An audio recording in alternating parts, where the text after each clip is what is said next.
Ladies and gentlemen, welcome again to Joe Stunner Boxing. I hope you're doing well. A few days ago, I made a video about Ricky Hatton's comments on Tyson Fury and how he had doubts whether Fury could win the rematch with Oleksandr Usyk. Now, a lot of people, quite a few people anyway, left comments and actually spoke to me, messages and all that sort of thing. Saying that they feel that the fight won't go ahead, that Fury will pull out of the fight. And I must be honest, this is a thought that it previously occurred to me, and it's a thought I can't really get out of my head, to be honest with you, because I think there is a very realistic chance that the fight won't go ahead. Now, I try not to be cynical, about anything in life, not just boxing. But there's skepticism and there's cynicism, and they're two different things. Being a cynic will always look at the dark side, the pessimistic side, whereas someone who's skeptical will keep an open mind about things. But if they have sort of gut instinct doubts, they'll do some digging, and again, they'll be objective, but at the same time, they won't take things on face value. Their attitude will be, well, I'm a show me sort of guy, If you're saying something, that's fine. Okay, I'll believe that you're serious, but you got to show me it. And I think that type of healthy skepticism is a good thing. And a lot of people do seem to have it about Tyson Fury. And can you really blame them? Because, the first Usyk fight, it took 2 years, whatever it was, to pull together. All the evidence pointed towards Fury not wanting the fight or dragging his heels, until eventually Turkey Al-Sheikh came in with his big fat bottomless pockets, offered Fury more money than he could turn down, and Fury decided, okay, well, now's the time, I'll do it, I can beat this little guy.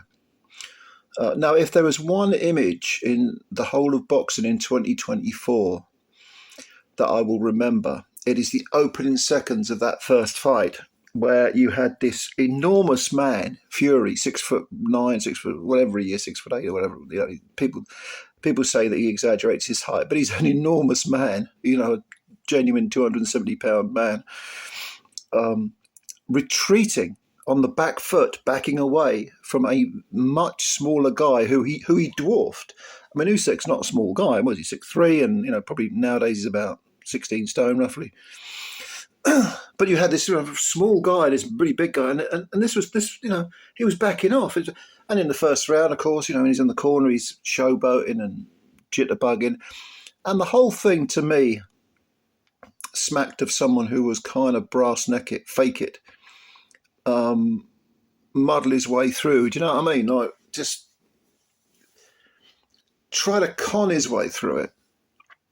And it was only until he had that little purple patch, Fury, in the middle rounds, where he landed a brilliant uppercut on Usyk and rattled Usyk, buzzed him a little bit, that we thought, okay, Fury was fiddling his way through the rounds and, pouring with the jab, and there was some movement there for those first 4 rounds, maybe 5 rounds. But Usyk was the one moving forward, and he was the one landing the heavier, solid, cleaner punches, which is kind of how you would judge a round. Now, I speak as someone who didn't give Usyk the first 4 rounds or 5 rounds, which a lot of people did. I mean, there was a lot of back and forth between me and some of my subscribers afterwards, because I was saying that I thought Fury did win a couple of the early rounds, not by much, but he kind of did enough. He scored enough points, let's put it that way. Not a great way of putting it, but you know what I mean? To sort of pinch a couple of rounds. If you say you think Usyk won the first 4 or 5 rounds of that fight, I haven't really got a problem with it. But I'm not going to, I watched the fight live, I scored it, and I'm not going to rewrite history. I'm not going to pretend, because that's the narrative that I did X, Y, Z when really I did ABC. I'm not going to, I've got to be honest about this. But nevertheless, the momentum until Fury had that purple patch in the middle of that fight was very much in favour of Usyk. It did. I could see Fury pinching rounds, and when he actually did rattle Usyk in the middle rounds, there was an air of, okay, he's coming on now. He's coming on strong. He's perhaps going to be dominating Usyk. Perhaps the size does matter. Perhaps he was in those early rounds being cautious and a little bit reticent for a reason, because it is, after all, a 12-round fight, and Fury, he making the weight was, possibly quite a difficult thing for him, because we know about his weight going up and down like a horse draws. But Usyk came on strong. We know what happened. He rattled Fury, he floored him, he nearly stopped him in the 9th round, and he clearly won that fight. Very, very clearly won the contest. Now, I always said that Tyson Fury fears no man, but he does fear losing. And when he lost that fight, he looked we sounded sort of semi-concussed, as if he hadn't really recovered in that 9th round. He made a very crass comment about, maybe the judges gave it to Usyk because of what's going on in the Ukraine, which is nonsense. And it was Happy New Year or whatever. The guy's just been in a hellish fight. But the fact was that he did lose, and he knows he lost. There was talk afterwards. Well, I thought I won the fight. I thought I could have edged it, and so on. I thought I won most of the rounds. He floored me, but there was a lot of that chit chat afterwards, which is nonsensical. I don't think he, in his heart of hearts, believes that. But with Fury, you never know. But that sort of talk is a good example of why I don't think a lot of people trust Fury. I think they do feel that he is disingenuous. They do feel that he talks a lot of nonsense, says one thing, and when secretly he means another. He reneges on, what could be interpreted as apparent promises. And I think the fact that he lost would have hit him far harder than, losing to any particular man, if you know what I mean. That 0 that he had gave him it helped him create the mirage that he was indeed, the best heavyweight of all time, which is what he proclaimed he was, and that he could wipe the floor with Lennox Lewis, and Muhammad Ali was way too small to fight him, and George Foreman too lumbering. I outbox him. I've got the speed of a lightweight, and all this absolute rubbish. Of course, it was he moved very, very well in his prime for a man of that size. I mean, he did have very good skills. Fury was a very, very good fighter.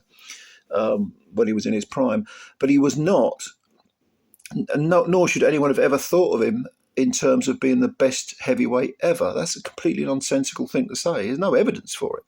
He scored a few good wins. He went to Germany and beat Klitschko. I was cheering him on because the Klitschko era was so unbelievably boring. I was glad when it was over. He went to America, got the draw with Wilder, which of course he really won. We all think he won that. I think he did win it. Then he stopped Wilder twice. Those are good wins, but take those out, and the depth of his resume is not particularly deep. It's kind of shallow. So there's no evidence to suggest, even just the number of heavyweight title fights he had, that he was the best heavyweight of all time. And in fact, I don't think he's the best of his era. I think Usyk is. So all of this, the fact that he has now lost, and the fact that he did get himself into, reasonable shape for that fight. There is a chance that he lost too much weight too quickly. That's possible, which is a very bad thing to do, because you're not physically strong. Cosmetically you look good, but you lose the weight, and it leaves you weakened, lacking in energy because you've lost it too quickly. Your body hasn't adapted. It hasn't normalized at that specific weight. So that could be one reason why he didn't appear to have, say, the punch resistance that he normally has. Because normally with Fury, if you put him on the floor, he'll get up and his recuperative powers are very good. But they didn't seem to be against Usyk in that 9th round, and he did well to get out of that round, to be honest with you.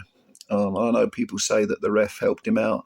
The ref gave him a count because the ropes were propping him up. I don't have a problem with that decision. But I must say that, in my opinion, having lost, retirement must have crossed his mind. Do I need this anymore? I've made tens of millions of pounds. He's got his wife. He's got like six kids now, or seven, or something like that. I think they're aiming for a football team.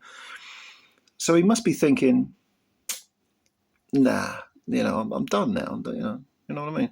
Plus the fact the rematch will not be for the undisputed title. Fury cannot win that now because the IBF title was given up, and now Daniel Dubois is the IBF champion. He was promoted to IBF, full fat flavour IBF champ. So you've got to wonder about Fury's motivation. Now, it is possible, of course, that he is motivated because he thinks, I lost to this little cruiserweight, or middleweight as he called him, which of course is, even though, amazingly, as an amateur, Sean Porter has a win over Oleksandr Usyk, which is a lot of people don't realise, but that's astonishingly the case. We do actually grow. We do get bigger, naturally bigger. And of course, Usyk is, by historical standards, is a pretty big heavyweight. It's just that we're now in the land of the giants. But Fury, and I'm sure he's watched that fight back, just the mere sight of him moving backwards, this enormous man moving backwards, and this little guy, tearing after him, looking to take his head off, and Fury's, trying to sort of nitpick and cuff and scuff his way through it. He won't be happy with that. So it's possible he might be thinking, well, you know what? I need to get my own back on this little punk. I need to get my own back. I'm the Gypsy King. I need to come back at this. Whether he can do it or not is another matter. And if he has allowed his body to stay, at 270, so let's say something like 268 maybe. If he's kept, and his body's adapted to that weight, and it's not a case of him having shot up to 300 pounds or whatever and then losing it again. These months will have allowed his body to replenish and settle down at a specific weight. And if he's been living the life, because immediately after the first Usyk fight, there was that, that horrible, I don't know what it was. It was on X, was it, or something, of him coming out of a club, pissed and kissing the pavement and all that. Well, maybe he was letting his hair down, or metaphorically speaking, of course. He's bald as a badger's arse, isn't he? But if that was a one-off and he's actually lived the life since then, well, that would have helped his body. That would have helped his cause. And of course, having lost, if he is truly motivated and he thinks, I've got one last great fight in me, and I'm gonna get my own back. I'm gonna prove that was an aberration, because he won't want to retire with having lost to a guy. He won't want to retire with the history book saying he wasn't the best of his generation. And by the way, you can bet that since that last fight, even though Usyk did have a little bit of time off with his family, which was much deserved and much earned, you can bet that as soon as that rematch was announced, he was in the gym, he was plotting and planning, he was thinking, how can I improve? What did I do wrong? I got caught with that uppercut in whatever it was, the 6th or 7th round. Why was I caught with that? What was I doing wrong? What can I do better? What did I not do? What did I do that I shouldn't have done?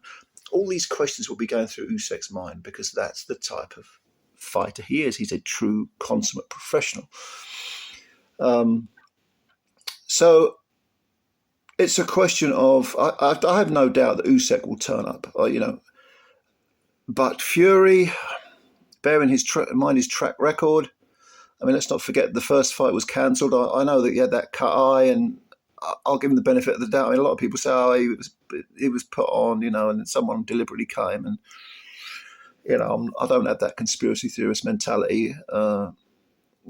Sometimes these things do genuinely happen. And I think the cut was probably legit.